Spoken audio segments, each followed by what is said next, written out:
She's such a good student. She's so quiet and so well behaved. Does that sound familiar to you? Well, here's the thing. So sometimes that perfect little girl is actually struggling with ADHD and there's no one noticing. I'm Nikki, and today we're diving into the signs of ADHD in girls that teachers, parents, even doctors often miss. Did you know that boys are diagnosed with ADHD at nearly 3 times the rate of girls? But research shows that ADHD is just as common in girls. So where are they? Where are all the girls? They're here in our classrooms, sitting quietly, being called daydreamers, perfectionists, or just a bit sensitive. They're the ones flying under the radar because ADHD in girls often doesn't look like we expect it to. And most of the time, these girls don't even realise ADHD is behind their struggles. Instead, they blame themselves relentlessly. They compare themselves to others, wondering, why can I keep up? Or why does this seem so easy for everyone else? Over time, they can feel like they're failing, even when they're trying their hardest. This leads to a cycle of self-doubt and pressure, pushing themselves to work even harder to measure up, while feeling more and more inadequate inside. It's pretty heartbreaking, and it's why understanding these signs is so important. As a consultant working with families across New Zealand, I've seen this time and again. Many girls aren't even diagnosed until their teens or even into adulthood, and by then, well, they've spent years thinking they're just not smart enough or that they're too emotional. A big part of this is something called masking.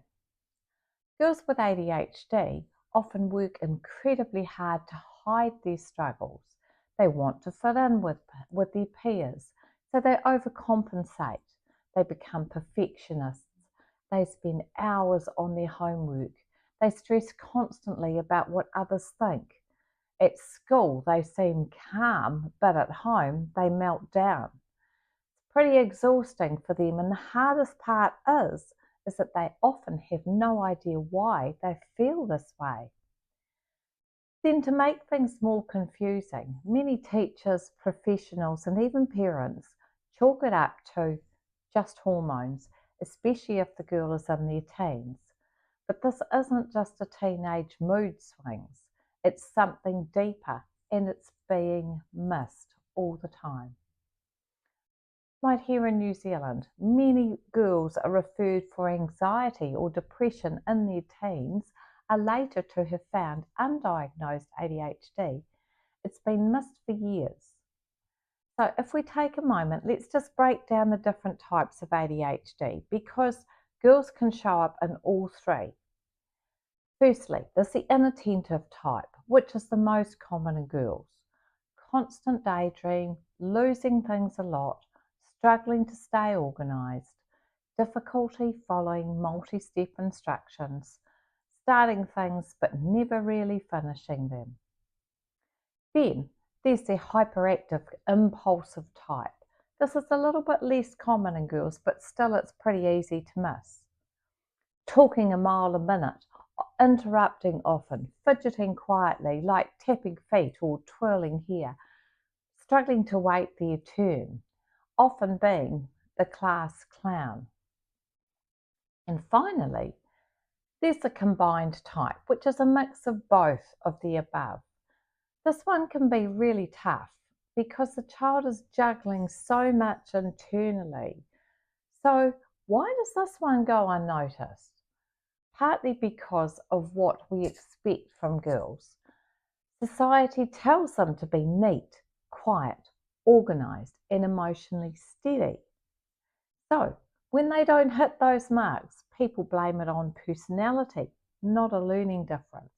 And honestly, teachers and parents often miss it. Boys tend to disrupt the classroom so they stand out. Girls are more likely to suffer in silence. and the cost of missing this is pretty huge. So academically, they can underachieve despite being really bright. They might struggle with note-taking, planning, staying on top of assignments. Emotionally, they might feel different, but not know why. They deal with low self-esteem, anxiety, and often depression. Friendships can be incredibly tough too. So as they get older, these challenges don't magically disappear. Girls with undiagnosed ADHD can run into problems at university, at work, and in relationships. So, what are the things you can look out for? You can look out for bright but inconsistent performance, homework that takes forever, frequent overwhelm, emotional outbursts that seem, well, just too much, major sensitivity to criticism. If some of these things feel familiar, here's what you can do. Keep a simple diary and track behaviours and patterns. Talk to their teacher. Ask about focus, task completion. Get a professional assessment and make sure they understand ADHD in girls. Consider all the environments they're in, the home environment, school environment, social settings. If you're in New Zealand, start with your GP. Talk to the school SENCO. Ask about RTLB support or explore private assessments and or solutions like we offer at Dyslexia Unpuzzled.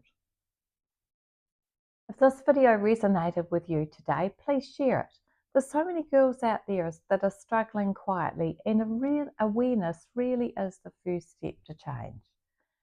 If this sounds like your daughter, your student, or even yourself, share your story in the comments. You never know who you might help feel seen and supported. ADHD in girls isn't a flaw, it's a difference, and with the right support, these girls can absolutely succeed. I'm Nikki from Dyslexia Unpuzzled. Thanks so much for watching me today. Please hit like, subscribe, and don't forget to ring that bell so you don't miss any future videos. See you next time.